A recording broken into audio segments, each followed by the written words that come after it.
we're going to have a conversation. We're going to ask each other some questions, and we're going to leave room for you guys to ask the really good questions at the end. So, can I start? Yeah, go. Question. So I wanted to ask you.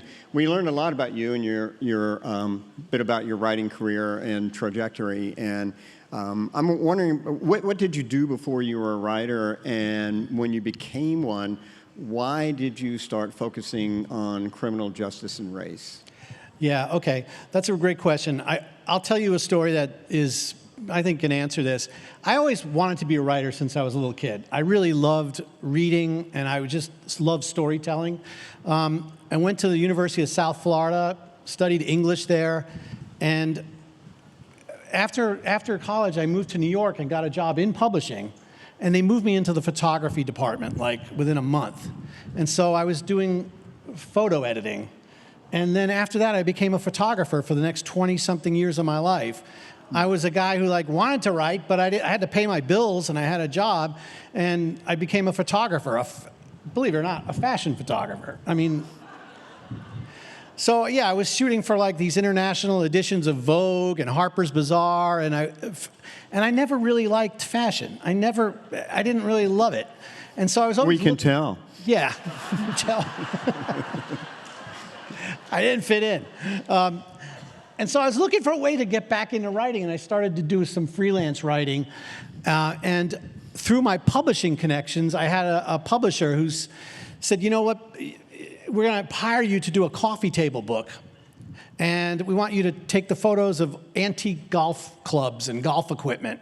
And I was like, this is great. And I did it. And then they said, the writer actually dropped out. Would you mind writing the captions for this coffee book table? And I said, sure, I loved it. And I did it. And they said, that was good. We're going to do some more of those coffee table books. And, if you want to write them, that'd be great. Your writing is good. And they did a couple more. And then they said to me, you know what? We want to do another coffee table book with you. And you can write it, but we're going to bring in a really good photographer this time. And that was the transition right there. Oh, well, that's an interesting story. What about you? I'm really curious about you because, as somebody who, is drawn to study and teach and write about the environment, what is it that inspired you to go in that direction? Well, unlike you, when I was a kid growing up, I didn't read a lot of books. Only those I was forced to read, and I didn't really write. I didn't write unless I had an assignment for school. And in fact, if somebody said one day you'll publish a book, I would have laughed. And if they then said, well, you'll also win the Pulitzer Prize, I would have said, what's that? And but I had this creative spirit. I was really, as a kid, really into drawing, and thought that's the direction I wanted to go when I went to college, and thought I began majoring in art. But then I realized that production line art doesn't work for me. And then I took a class in expository writing, which I had no idea what that was. And I suddenly realized, boy, this is creative too. And I loved it. And I was a political science major, but I minored in history. And when I decided to go to graduate school, I went the history route instead of the political science route because history is a writing-intensive discipline. And I just fell in love with writing. And as far as the environment, Florida has absolutely everything in the world to do with that, I think. I grew up in Florida on the Gulf of Mexico, and I had this lifelong relationship with the outdoors around the water. That, as a kid growing up, did everything that you could do in or on the water. And and as somebody who grew up in Florida, I've seen the change. And it's been heartbreaking. I've seen these beautiful places that have been lost. But then I've also seen the beauty that has persevered. And so that really, motivated me to pursue environmental history. Now, let me clarify that I started out as a race relations historian. Wow. My first two books are on race relations, one on race relations in one of the oldest cities in Mississippi. But this was a calculated trajectory, because when I came out on the job market in 1994, there were no jobs for environmental historians. And I knew that I was going to transition to environmental history down the road. And I did with the biography I wrote of Marjorie Stoneman Douglas. And I've been happy to be on that track ever since. You know, I'm just curious, for someone who says, you know, they were only reading what they were forced to read, your writing is absolutely beautiful and lyrical, and that's what really drew me to the Gulf. And I'm just curious, where did that come from? My neighbor Lauren Groff. Okay. No, seriously. I knew from the very beginning, and as I was writing my dissertation, I had a conversation with the great Southern historian Burt White-Brown and Drew Faust, both fabulous writers. Burt is no longer with us, and I was writing my dissertation. I said to them both at dinner one night, I said, I don't like the conventional dissertation narrative. I want to fiddle with it. And they both looked at me and, simultaneously said, fiddle with it. And that gave me the permission to do that, but also my mentors did as well. And so I did what I had to do to get tenure, and then I said, I'm not writing for academics anymore. You write an academic, and there's nothing wrong with it. I have great respect for my colleagues, and there's nothing wrong with writing an academic book. But when you do, it ends up on the cold steel shelf of a university library, and you do the $20 test. You pull it off the shelf, put a $20 bill on page 100, and you go back 10 years later and you pull it down, and you take your $20 bill back without interest in more than ways than one. And I thought, I can't spend years on a book for nobody to read it. And so I was determined to make that leap from academic writing to writing for what I like to call an NPR audience, an intellectually curious audience. Can you just talk about that process a little bit more, making that leap from university presses over to a trade? Yeah, it was painstaking. When I started writing the Marjorie Stoneman Douglas book, I didn't want this to be for academics. I wanted this woman deserved, but she had a wonderful autobiography, but there are a lot of gaps in it. And there's a few. I don't want to call them lies, but myths that she created herself.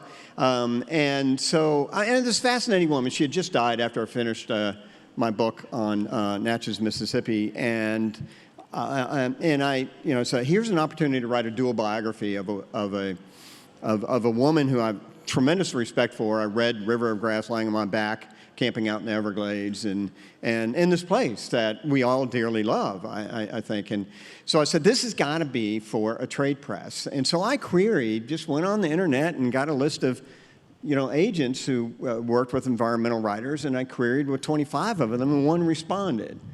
And she said, I really like your proposal. Marjorie Stoneman Douglas is great, but she's too regional. And so that was that, and I ended up publishing it with a university press. But then when I decided to write the Gulf, I said, I'm not going to be defeated. And so I wrote a proposal describing the Gulf not as a regional sea. I was very conscious of this word regional, but as an American sea. And so the again, calculated is the subtitle of the book, The Making of an American Sea. And because I knew who I had to appeal to, again, I queried with 25 agents, one responded. And interestingly enough, the same one who responded to the Marjorie Stoneman Douglas book. Wow. And I didn't remember that at the moment. And then, so she and I had an interview over the phone, and then a friend's agent, as a favor to him, agreed to interview me. His agent, we interviewed over the phone. His agent, at the end of our conversation, said, well, if somebody wants to know about the Gulf, why don't they just read the Wikipedia? And fortunately, I had the previous interview with Lisa Adams, my current agent. I really liked her. And so it was easy for me to go with Lisa. She said she could sell the book as it was. And so I was very nervous I felt as though I was moving into a whole different world which I was, and just going up to New York and visiting the offices of W.W. Norton, and my agent, who was E.O. Wilson's editor, E.O. Wilson's editor, and Abby Hoffman. Why am I forgetting it? Who? Edward Abbey, thank you. Edward Abbey's last editor. Right. And so it was intimidating at first. Yeah. But I somehow settled in a little bit. Still intimidated by people like you. Oh, please. And but you and I have this, the same sort of interesting travail. Right. Yeah, tell that story, because I think this is I just learned this. What's that? Our connection. Yeah. All right. Oh, yeah. So as it turns out that Gilbert and I both went to the University of South Florida in the same years. And Gilbert and I are University of South Florida's only book author Pulitzer Prize winners. And it's so great because your book came out before mine, and I just loved your book. I've used this book in a graduate seminar, Devil in a Grove, in part because he actually quotes me in it by my name. And then I didn't even know him. In the narrative. He didn't call me, he found something I had written. And and we haven't met until now, and we've missed each other at other festivals and book events. But so it's great to. Yeah, one of the things I wanted to ask you about, because last night, if you were here yesterday, Dave Barry told a story about his Pulitzer. I told a story about winning. Do you have an interesting story about this? I do. I don't want this session to be all about me, but I will share the story because it is very similar to yours. It has elements of both yours and Dave's. The Gulf book came out, and it got, unlike Devil in a Grove, it got good exposure. It got reviewed in the right places, and it won the Kirkus Prize in the fall of 2017. It was a finalist for the National Book Critics Award, and that was in January, the ceremony. And my editor and I had dinner, and we said, "Oh, it's had a nice run." So I figured it's over. A couple of weeks later, I signed a contract for the Bald Eagle book, and so the Gulf was, except for giving book talks, invited talks, it was just behind me. And just like you use the damn language I use when I tell the stories. That the Pulitzer was not on my radar. I had no idea. That they were because they don't, if you may not be aware, they don't announce finalists until they announce the winner. And so it just wasn't there. We don't write to win prizes. No, that's not the goal. And so it's April 16th, 2018, and it's the afternoon, and I'm having meetings with my graduate students. I'm in a writing course. I teach history, but I also teach writing. And to the chagrin of my colleagues. And I was giving this one student whose papers were sloppy throughout the semester, reading them a riot act and just having the best time in the world. It's the end of the semester, and I just had it with this guy. And I'm just letting go. But then my office phone starts ringing. My phone starts ringing, and the texts start dinging, and it just won't stop. And I'm getting annoyed because I'm having a good time. And so finally I said to him, I think I better check my phone to see what's going on here. It could be an emergency, something around my daughter or something. I picked it up, and there is a text from my editor, and it said, "You won the Pulitzer, call me." And I stood up and literally became speechless. Yeah. I couldn't tell the student what was going on. He's worried. And I had to pass the phone over to him to read the text. And then his eyes bugged out. Yeah. And I know what he was thinking. Meeting's over. But, I have to say that text gave me some street cred with him. And when he turned in his final paper, it was beautiful. But one last thing I've got to share, because Dave talked about his son. So immediately I'm on the phone being interviewed. The first person I talked to was Colette Bancroft, the wonderful Colette. at Tampa Bay Times, who's a friend, and I said, she's going to be the first one I talk to. So she asked me a number of questions, and one was, what are you going to do? How are you going to celebrate tonight? I said, Glad, I don't know. And so I said, I don't know, I'm going to go home. My daughter's going to be there waiting for me. She'll be after school, and she'll ask me, how was your day, Dad, perfunctorily, and I'll say, oh, it was amazing, I won this great prize, and she'll say, cool, Dad, and I'll ask her, you want to go out and celebrate, for dinner? And she'll say to me, and I'm telling Colette all this, predicting what's going to happen, that she'll say, oh, yeah, but can you read my homework first? And so in the meantime, I'm like you, I'm on the phone for a couple hours, and her mother calls her and says, your dad won the Pulitzer Prize. And my daughter said, what's that? And she said, Google him. And so she came, and Colette's interview is already on the internet. So she reads it. And so I get home a couple hours later, and I walk in the door, and she's playing me. And, and just like Elaine and Jerry and Seinfeld, at the very end, gives me this big shove in the chest, just about push me down. Say, ha, Dad. That's so great. But she did the whole thing. Oh, cool, Dad, indifferently about everything. I had a sort of similar thing. I told last night that I instead of going up to the Charlie Rose show in New York, I decided to stay home in the Villages and do a big talk. And afterwards, one of the couples invited me to lunch. And I went to lunch with them, and we went back to their house, and the gentleman, the husband, picked up the phone, and he goes, I am standing here with Gilbert King right now, who has just won the Nobel Prize. And his wife goes, Pulitzer, and he goes, oh, Pulitzer. I had the same thing. That somebody came, congratulations for winning the Nobel Prize. Yeah. And I said, well, it was you go right back to earth. Yeah, right. And sometimes in writing about both the environment and about race,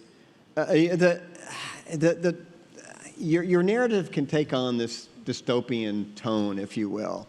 Yeah. And how do you, as a writer who is trying to retain their audience, want to keep them through the end of the book, and how do you deal with that? Both emotionally yourself. Yeah. And but as a writer who is trying to appeal to an audience. Yeah, that's a really good question. It's something I think about a lot. Like especially telling these stories that are just, so much brutality. I can't tell you how many people have come up to me and basically said, your book made me so mad I threw it across the room. Yeah. I don't think that's the goal of a writer to set out, But it often is of readers to tell you that. Yeah. I don't understand it. And I remember thinking, I hope it wasn't a Kindle. That's an expensive thing. But knowing that when you're writing about this kind of, racial terrorism, you want to be true, and you don't want to, whitewash it and soften it. But on the other hand, there's parts of you that feel like this is turning into, just one trauma after another. And it's a really hard thing to manage. Every once in a while I'll go out and do a talk, and someone will ask me, it's always the younger people that ask this. What do you do for self-care when you write in these areas? I've never had someone my age ask me that question. Martinis, what else is the answer, right?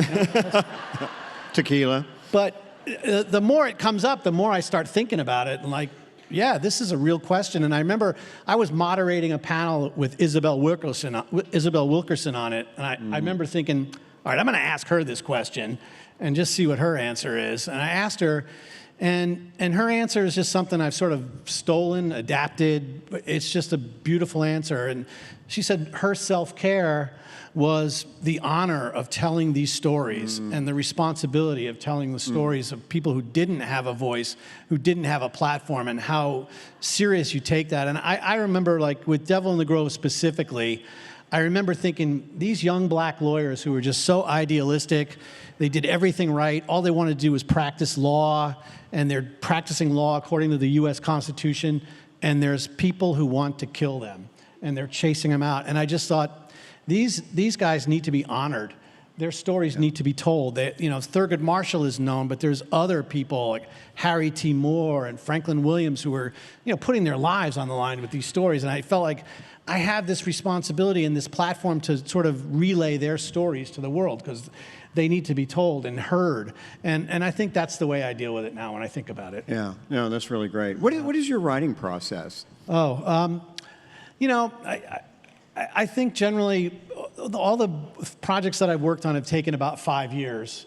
And I think 4 years of research and 1 year of writing. And, there's times, though, when I start writing, when I sit down and start writing and thinking I have everything I need, what generally happens is you run into holes and you say, there's like a 3-month period, I don't know what's going on. And I need to have some transition to get to the next stage, and it turns into a couple more weeks of research, trying to figure it out. It's a lot of, nonfiction is like a lot of puzzle solving, transitions, how to get to the next place. You don't want to be as blatant as leaving like cliffhangers at the end of every chapter, but on the other hand, you sort of want your chapters to live and breathe on their own. So I really focus a lot on that and focus a lot on the storytelling. But it all comes from the research. I feel like I figure out the stories while I'm doing the research and the investigation, and the rest of it, that's the hard part, is the writing. I don't know are you the same way? No, I'm different. And I'm an early morning writer, first of all. Whatever time I wake up, it might be 2 or 3 o'clock.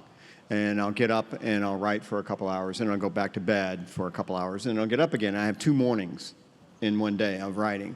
But when I first started out, I created very rigid outlines. Did all my, 90% of my research in advance, created these very rigid outlines and followed them like a traffic cop. Wow.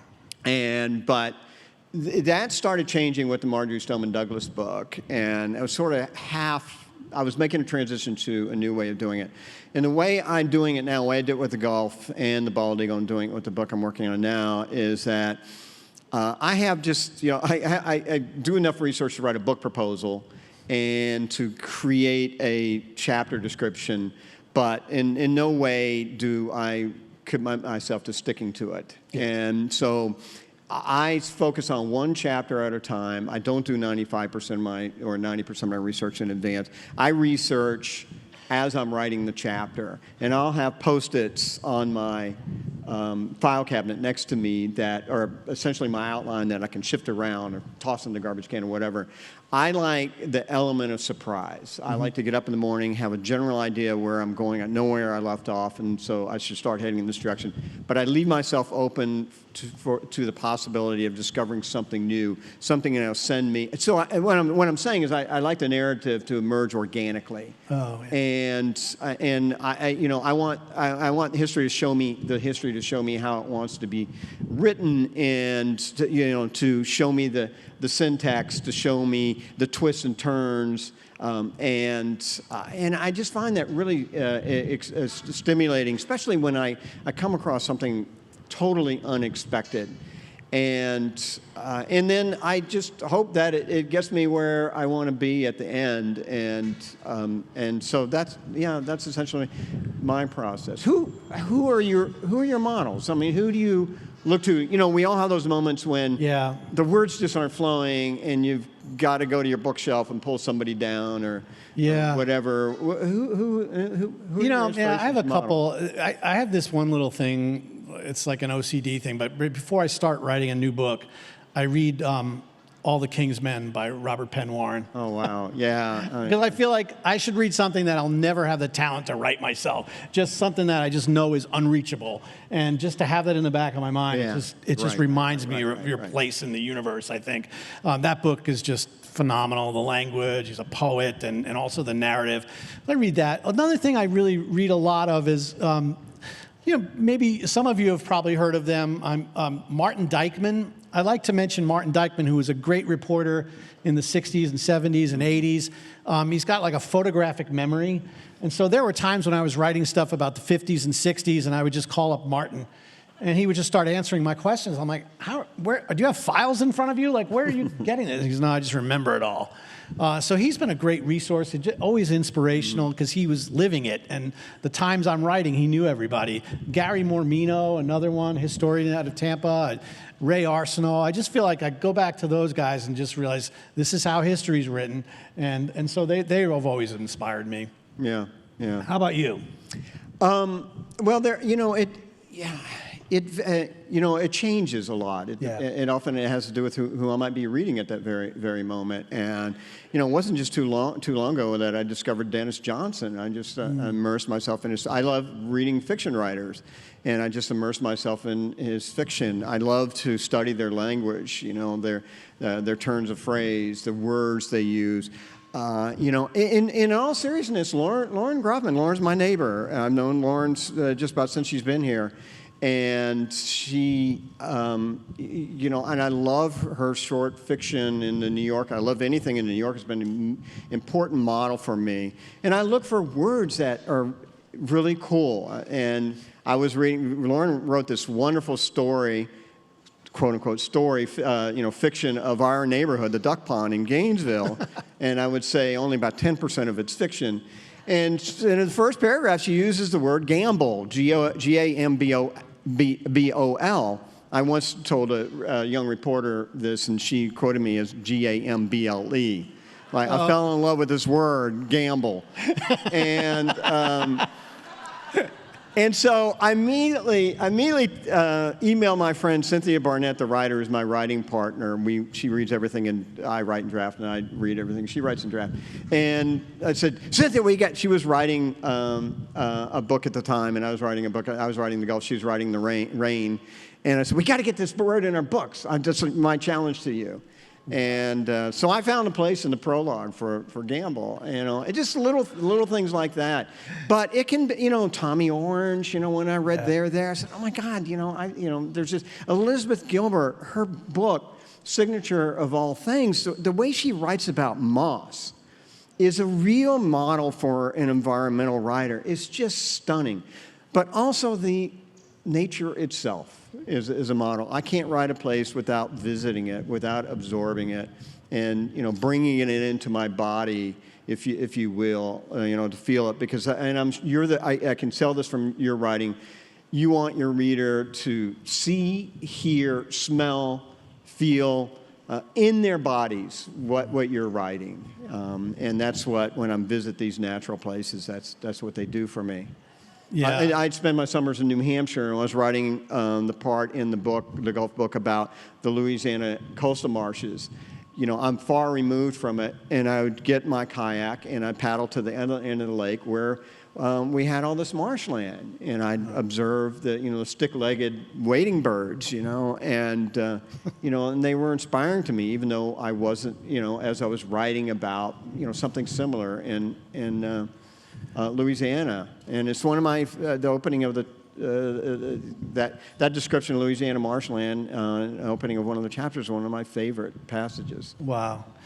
I'm just curious, we talked a little bit about surprises, and I love asking writers this because you do an outline, it's all detailed, and then you want to not stick to it, of course, but what are some of the things you encountered that just totally surprised you in your research, like you just did not expect to go there?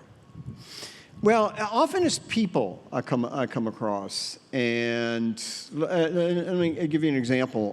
This book I'm writing now on the American coast, I've been writing a chapter that is about the 1906 San Francisco earthquake and the 1900 Galveston hurricane, most destructive in American history, deadliest, I should say, and most destructive. I mean, it wiped out Galveston completely, killed 8,000 to 10,000 people. And so I'm writing this, and I'm not happy with it. This just sounds like, how everybody else has written about Galveston. And I discovered, for the San Francisco earthquake section, I discovered this film that was made 4 days before the earthquake by the Miles brothers, who opened up the first film studio on the West Coast. Oh, wow. And then after the earthquake, they were taking the film to New York, to their studio there, and the earthquake happened while they were on the train. They turned around, went back, and they filmed a sequel. So I've got that for San Francisco. I said, Dad, this is different. This is great. what have I got like this in Galveston? So I'm poking around. I come across this guy, King Vidor. Anybody heard of King Vidor? Yeah. Okay, I'd never heard of him. I mean, a 63-year film career. He was born in Galveston. He was 6 years old during the hurricane. And I learned in reading about him that this hurricane had, influenced the way he organized plot twists in his films. Really? He liked to do it around earthquakes or hurricanes, and it stuck with him the rest of his life. The very first film he ever made was a documentary of when he was a kid. He was 13 years old, I think, of the 1900 hurricane. But here's the coolest thing. He's the guy who filmed the Twister scene in Wizard of Oz. And you go back and watch it. You can watch it on YouTube. It is freaking amazing. It's as good as anything we have today with CGI, special effects. yeah. And he was smart. Right down, and people, you might think that the house flying away and twisting away into the air is fantastical, but it's not when you realize what he saw as a kid, houses floating, past a house that lifted off their foundations and floating away. Wow. I didn't know that background for King Vidor. There's a book out there called A Cast of Killers, which I read a long, long time ago, and he gets involved in trying to solve a Hollywood murder. But I didn't know about his background. That's fascinating. Yeah. I think we're time for questions. Is that right? Are we being queued for questions? No? Or did you cue us for questions? Okay. Oh, yeah, go ahead. Sorry. We have one here. Hi, how you doing? I was wondering how, when you do interviews, how you handle transcription, whether you're recording people or writing it down just by hand or doing both, and then afterwards, are you transcribing it yourself? Are you using like an AI program to help you transcribe it and check it? Ooh. And then how that translates to your writing process in terms of how you incorporate that afterwards. Thanks. Yeah, I'll start with that one just because the technology's gotten so much better now. I used to have somebody that did it for me, transcription. Now I just run it through this. I'm using this program called Trint for the podcast that I'm working on. It's not 100% accurate, but just going through and listening to it again, and you can make little corrections along the way. That's been really helpful. That's saved a lot of hours in my workflow. Because honestly, the worst part of interviews, especially when they last a couple hours, is transcribing it, or Right. it's a nightmare. But technology's made that a lot easier on my part. What about you? I'm going to download that app. No, I used to transcribe them word for word, and it just takes so much time. It takes forever. And but so now I just select out what I'm going to use. Okay. And then I have the recordings, but they haven't been transcribed, for repositories. Sometimes, and speaking of interviewing, one of the things I notice is like when you're interviewing somebody, and sometimes there's this moment where he knows you're going to ask about something, and there's this tenseness, and you're trying to make conversation. And a lot of times when you're doing that, you're actually thinking ahead and trying to adjust, like a quarterback calling an audible, like, okay, he seems comfortable here, I'll go in here. And then I realized when I get home, like, I don't remember half of what he was saying because I was thinking the whole time. And so those going back and listening again is really important, because they're answering your questions, but you might have been moving ahead a little bit. So it's not the most, I don't really like doing that part of it. I like asking the questions and learning, but when you're trying to prepare for it and think ahead, and it's taxing, and it takes you out of the moment in a way. Yeah. Please stand if you have a question. Over to you. Since you're Floridians, could you comment on the book banning and how it might affect you? And also how it affects most of the writers doing, especially the last two that we just listened to? Yeah. I think we're both against it. Yeah. The the ACLU, and which I used to be on the board, St. Petersburg ACLU, it does an annual band book reading. They're going to be really busy this next time, and it's sad. As a university professor, it's really not affecting me in my classroom, and it's not affecting anything I write. I would welcome my book ban because that would certainly boost sales. But for only that reason, and I'll forsake that to not have the ban. Yeah, and my thinking is these things are kind of cyclical, and the times come and things change again, and there's resistance to it. And I don't know. Sometimes it just seems like the books they're banning, like really the dictionary. Yeah, I think when you're banning Merriam-Webster and the Guinness Book of World Records, this is really worse than the McCarthy era, and a very, very, very oppressive era, by the way, in Florida. It's uncanny how similar the 1950s Florida's politics are to today. What is the record that got the Guinness Book banned? I mean, I'm just curious what that I have would be. no idea. Oh. Maybe it has something to do with number of banned books. I don't. Makes sense to me. I like that. We're that good. So, well, maybe we should keep chatting here. What is the? I'm just curious. What's the question you get asked the most at a book talk? What do we do? How can we help? And well, that's one of them. The one that I hate most is what's going to happen to the Gulf of Mexico 10 years from now? And I'll say, I'm a historian. I look this way, not that way. But the other one is, what can we do? The audience will ask me that to help the environment. And yesterday I scolded everybody and I said, go home and rip up your irrigation systems. Quit watering your goddamn St. Augustine grass. It really begins with us. But also obviously become involved. But that's probably the most common question. Yeah, I think that's probably the similar one that I get. Like what can be done? they do? Yeah. Yeah. I'm like a lot of it is like, if I'm writing about criminal justice, now you're a little more educated and go on that jury and speak up. So let me ask you this. This is always interesting. How did the Pulitzer change your life? This is a great question because it's really important to me. So much about I felt like an outsider when that happened to me. Like why is it me? It's hard to even contemplate. And we were talking about this last night. I've been on the Pulitzer jury a couple times now, and that makes it even worse for you. Like the humbling, like there's so many great books, and how do you narrow it down? I don't even want to think about that because it makes my brain explode. But the one thing that has made a huge difference in my life is, I really worried about the stories that I wanted to tell. I thought they were really important, and I felt like I was getting better as a writer, and I just wanted to keep going.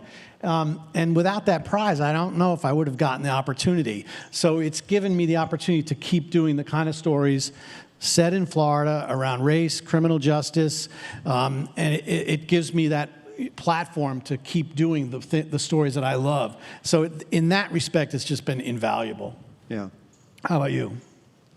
Well, I feel as though it validated me as a writer, not, as something beyond an academic. I don't have to do the $20 test anymore. And it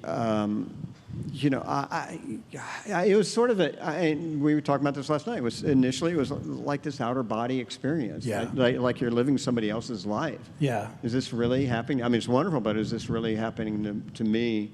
And of course, I remember riding. I biked to and from campus, and I was riding home afterward, and I looked up in the sky, and I said, please don't let this be the day I get hit by a car. Yeah. And it's just to me, it's really about the Gulf of Mexico. Yeah. And I think this award has been great for the Gulf, and I'm so appreciative of that because I meet people everywhere who just love that sea. I mean, I get emails from people all around the country and even abroad, who say how much they love the Gulf of Mexico and appreciate the attention that it's getting. Yeah, that can be imagined amazing. We do have one more question over here. Okay, great. We got time for one more. Thank you. Revisiting the question about self-care, and I certainly subscribe to the Martini approach. But I want to ask you a little bit deeper, because you said that the work and having people hear the story is what makes it work for you. But when you're dealing with these horrible situations, with these incomprehensible crimes, hateful, evil environment, does that affect your mood, and how do you deal with that as you're working your way through it and not getting drug into a dark hole as you're trying to tell your story? Yeah, it's really important too, because I know sometimes you work all day, you're finding out these things, and you come home, have dinner with your family, and well, let me tell you what the sheriff did in 1953. It's like your family is like, enough, and so it's hard. It does impact you in those kind of ways, because you're living this life. I'm sure you feel it. You get lost, and submerged in this world. And so, how was your day? Well, you want to talk about what you learned, and it's just really dark stuff. I think what really made me sort of change my mind about that is just stop sharing those stories. Let them read the book. Let them read the finished work, when you can sort of balance it out a little bit better, instead of just hitting people over the head with this kind of brutality.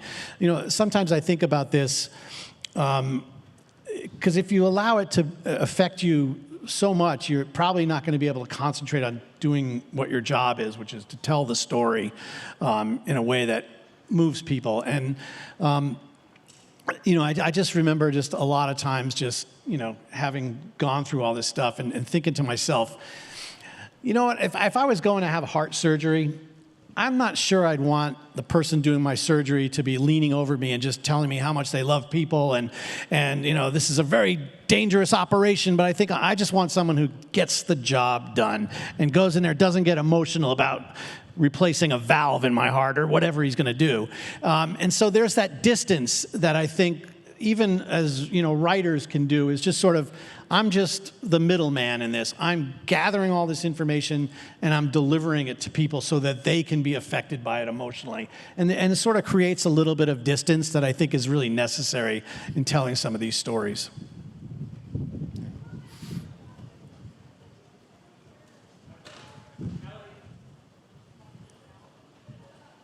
Allie? As writers of historical fiction, what techniques do you use to bring history alive and get the reader more emotionally absorbing what history is going on at the time?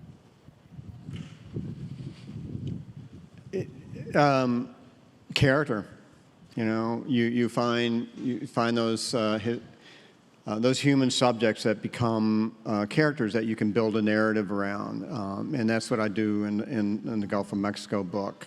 And sometimes those characters have been the surprises that suddenly emerge, like Nash Roberts, a TV weatherman in New Orleans in the 1950s up until the 1980s. And he was the only one who called hurricane, now I'm forgetting the hurricane, the 1957 hurricane that killed 500 people. What? I didn't hear that. No, it wasn't Hazel. It'll come to me in a second. And he just turned out to be this fantastic character who could, or subject, that I could organize the narrative around. But also nature. Nature becomes a character for me as well, a historical agent. And as I said earlier, I like the history. A lot of fiction writers will say they want their characters to show them how to reach the end of the book. And I want I let the history show me how it wants to be written. Yeah, and the only thing I would add to that is, in the research process, I'm doing narrative nonfiction, so I want it to feel like I want elements of novels in there. I want transitions, and I want it to feel like a story. And so I borrow heavily from novelists, but everything that has to be true. And so one of the things the benefit I have in a lot of the work I do is like I have these depositions and statements and testimony in court. And so I can construct from those primary sources what was happening. I'll give you an example. So in Devil in the Grove, there's a very key scene where two of the Groveland boys are being brought back for the retrial in Lake County by the sheriff personally. And the sheriff turns down a dark side road and decides to execute the defendants. And one of them survived by pretending to be dead. He got shot 3 times. And so I was trying to figure out, how do I tell this story? Because you have the sheriff's version, and you have the victim's version, and then you have the whole narrative, the truth of it all, combining that. And I really struggled with that, and I finally figured out that, like, this is the perfect setting to do kind of a Rashomon thing, where I started out with the sheriff's version. Oh, they were trying to escape. I had to attack. I had to, defend myself, and fired back. And then you have Walter Irvin, the kid who survives the shooting, and he's in the hospital, and he's telling his story for the first time, and it's a story of cold-blooded murder. It's not, a prison escape. And so I could combine them from using the text of the story that he told in the hospital. I have the story that the sheriff gave to the FBI, and I have these exact quotes. And when they're telling the stories, they sometimes say things like, "Stop or I'll shoot." And you can use that in a scene to make it feel like a novel. But all of the dialogue you're using is from recollection and from transcripts and documents. So really I feel like that's what my job is, to make those living documents, historical documents, come to life through character, just like Jack said. Yeah, it's very important to bring your people to life. Bring the writing. It brings your writing to life when you bring them to life. And that, to me, that's the one of the more rewarding and creative parts of writing, is figuring out the story and how you're going to tell it. Yeah, because sometimes people don't think that nonfiction writers are making choices about this. Oh my God! Sometimes I'll spend an entire morning on a sentence. Yeah. And the opening paragraph of the Gulf book took me months, and back and forth with Cynthia. Poor Cynthia, I was driving her crazy. And did you write that towards the end? Yes. Okay. So you wanted that first paragraph to. Yes. Okay. Yes. And you couldn't have done it. And you look for the hooks. You look for hooks. Right. To bring them in. I opened up with Winslow Homer and coming to the Gulf for the first time in fishing, and he turned out, I thought, to be an ideal hook. But then I had this really interesting guy to write about, I can bring to life with his mustache and everything, And I told one of my characters, one of my subjects, I told the copy editor, I know that Frank Hamilton Cushing is not all mustache as I write it, but do not change that sentence. That's great. And she turned out to be a great, tolerant copy editor. That's funny. Yeah. Thank you. Thank you very much.